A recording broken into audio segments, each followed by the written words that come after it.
Story 1. My name is Jake, and I live in a small town in upstate New York with my parents and my 2 younger brothers, Max and Ben. Our town is one of those places where nothing much ever happened.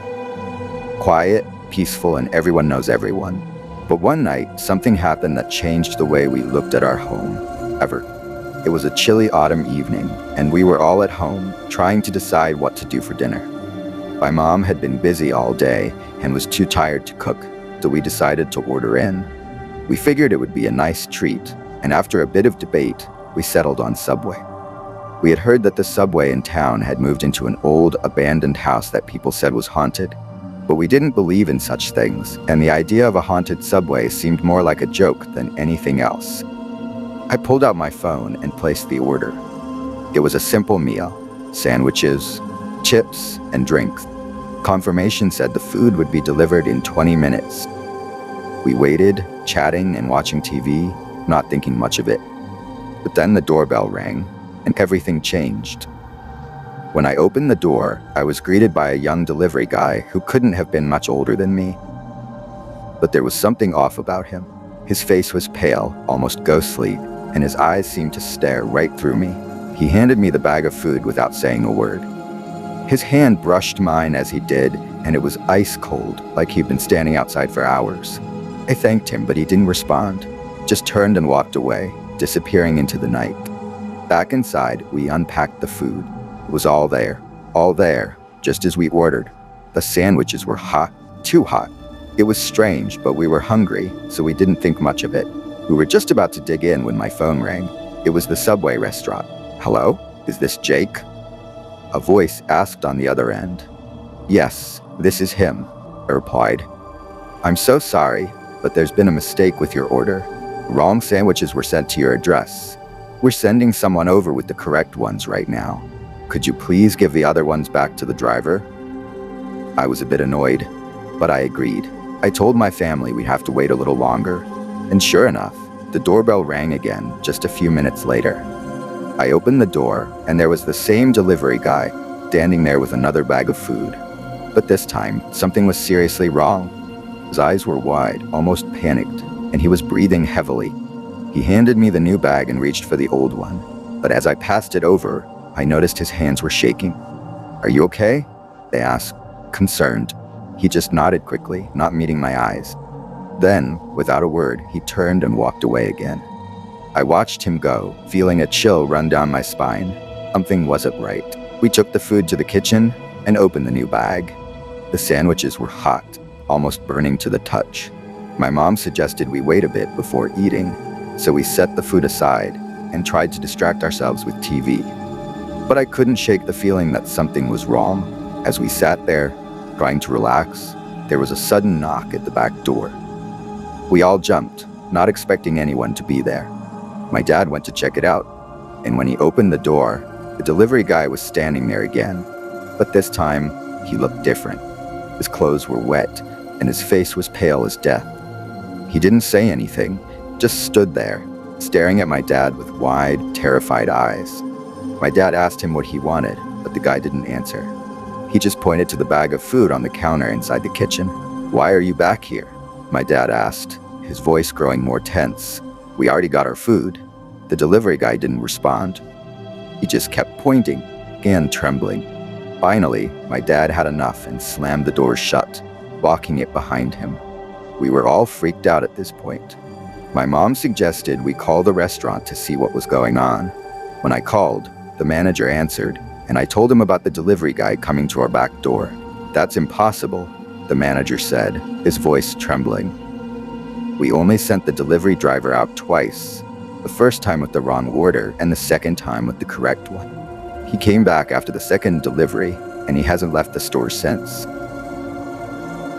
I felt the blood drain from my face. "But he was just here at our back door," I insisted.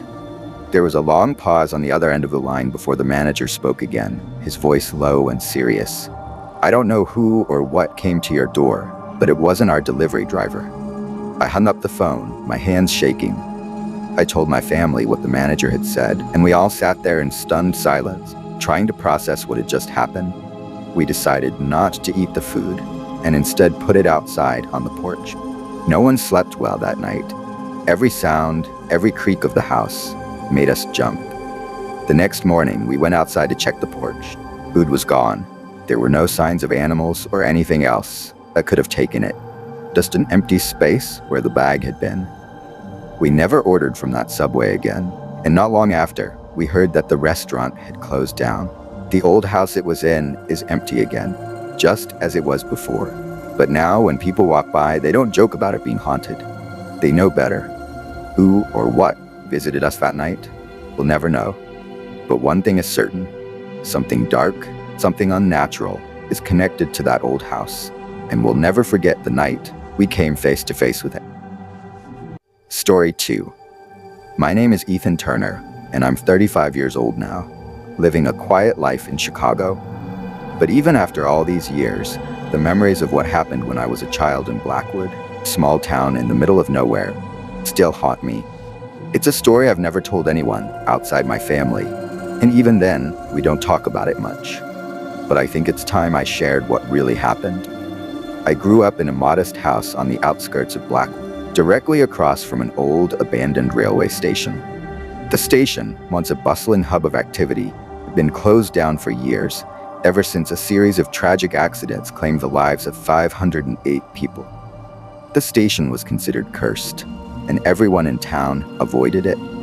The stories were always the same. People said the station was built on cursed land, where the spirits of those who had died in the accidents still roamed. Some said they were angry, others said they were lost, but everyone agreed on one thing: that place was not safe. Our house was close, too close in fact, to that station. From my bedroom window, I could see the entrance to the tunnel that led to the old tracks. The tunnel was sealed with rusted metal doors, but that didn't stop my imagination from running wild every time I glanced at it. I often wondered what was inside, what stories those walls could tell if they could talk.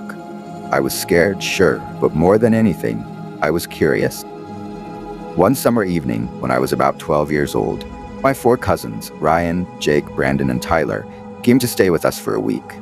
Ryan was the oldest, 16 at the time, and the unofficial leader of our group.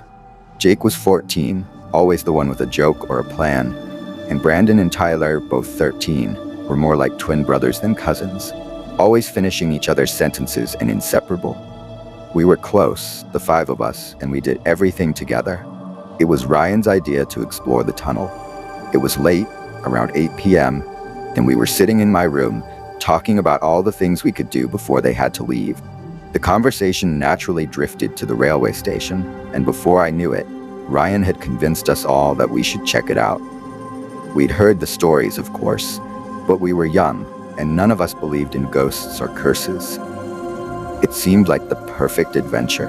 By the time we snuck out of the house and made our way to the tunnel, it was 8:30 p.m. The air was cool, and the sky was already dark. The town was quiet, too quiet, as if everyone else had sensed something we hadn't. As we approached the station, an eerie silence fell over us. The old building loomed in front of us, its windows shattered and its walls covered in graffiti. The doors to the tunnel were closed, as always, but something felt different that night. We stood in front of the doors for what felt like an eternity, none of us wanting to be the first to speak. Finally, Ryan broke the silence. "Let's see if we can get inside," he said, his voice steady but low. He reached out and pushed against the door. To our surprise, it creaked open. We all stared at each other, a mix of excitement and fear in our eyes. "Maybe it's a bad idea," Jake muttered, but no one moved to leave. Instead, we stepped inside, one by one, the darkness swallowing us whole. The tunnel was just as I had imagined, cold, damp, and filled with the smell of decay. Our flashlights cut through the darkness, revealing the rusted tracks that once carried trains in and out of Blackwood. But what struck me the most was the sound. There was a faint noise like the distant rumble of a train, but that couldn't be right. The station had been closed for years, and the tracks hadn't seen a train in decades. "You hear that?" Brandon asked, his voice trembling. We all nodded. The sound was getting louder, closer, as if a train was approaching. But that was impossible. "Maybe it's just the wind," Tyler suggested, though he didn't sound convinced. Ryan led the way deeper into the tunnel, and we followed, our footsteps echoing off the walls. The sound grew louder, more defined. It was unmistakably the noise of a train on tracks, the metal wheels grinding against the steel rails. But there was no train in sight, just an old, abandoned station and a tunnel that hadn't been used in years. As we rounded a corner, our flashlights flickered, and we saw something that made us all freeze in our tracks. There, in the middle of the tunnel, was a woman. She was sitting on the ground, her back to us, with a small girl beside her. They were eating, quietly, as if they hadn't noticed us at all. We exchanged confused glances. How could they be here? Why were they here? The station had been sealed off for years, and no one in their right mind would be in this tunnel, especially not at night. Ryan, ever the brave one, took a step forward and called out to the woman. "Hey, are you okay? What are you doing here?" The woman didn't respond. She didn't even turn around. Instead, she grabbed the girl's hand and hurriedly got up, leading her further down the tunnel. We watched as they disappeared behind an old, rusted train car that had been left there to rot. We stood there, unsure of what to do. My heart was pounding in my chest, and I could tell my cousins were just as scared as I was. "We should go back," Jake whispered, his voice barely audible. "This doesn't feel right." But something kept me there, rooted to the spot. "We should see if they're okay," I insisted. "What if they're lost or hurt?" Reluctantly, the others agreed, and we slowly made our way toward the train car. The sound of the approaching train had faded, leaving only the sound of our footsteps and the distant dripping of water somewhere in the tunnel. When we reached the train car, we split up, searching for any sign of the woman and the girl. But they were gone. There was no trace of them. No footprints, no discarded items, nothing. It was as if they had vanished into thin air. "We should leave," Brandon said, his voice shaking. "This place is cursed. We shouldn't be here."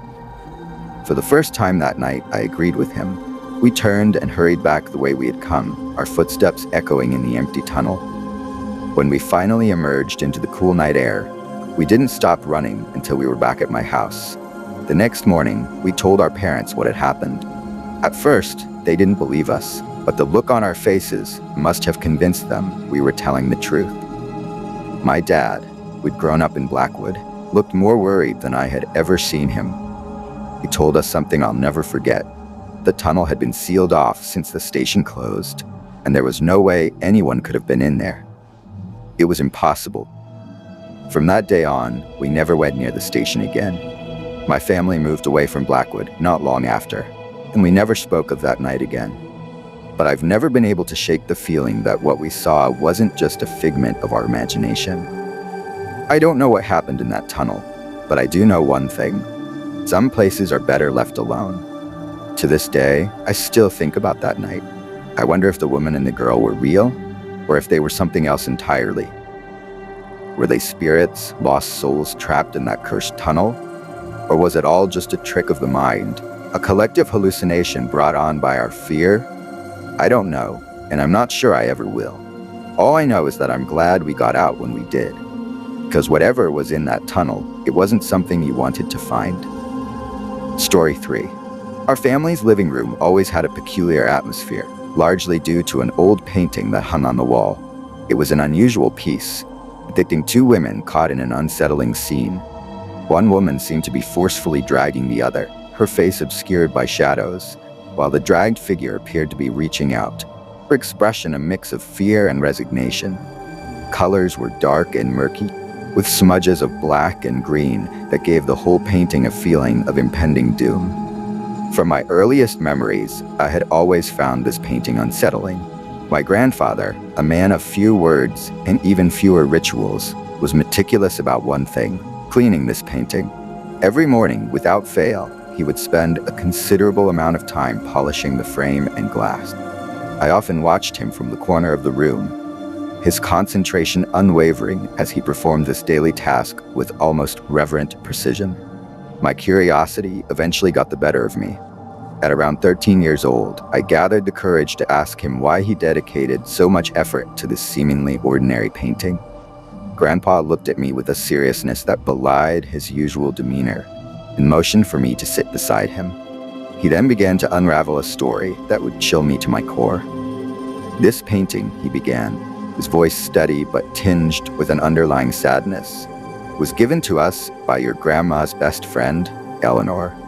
Eleanor and your grandma were inseparable, bound by a deep friendship. Eleanor's husband bought this painting from an artist she admired. It was meant to be a celebration of their new home. He paused, his eyes distant, as he recalled the events. But not long after they moved into the house, something terrible happened. One night, while Eleanor's husband was away on a business trip, their home was broken into. Eleanor was found dead in their living room. Police found no signs of forced entry, and no valuables were stolen.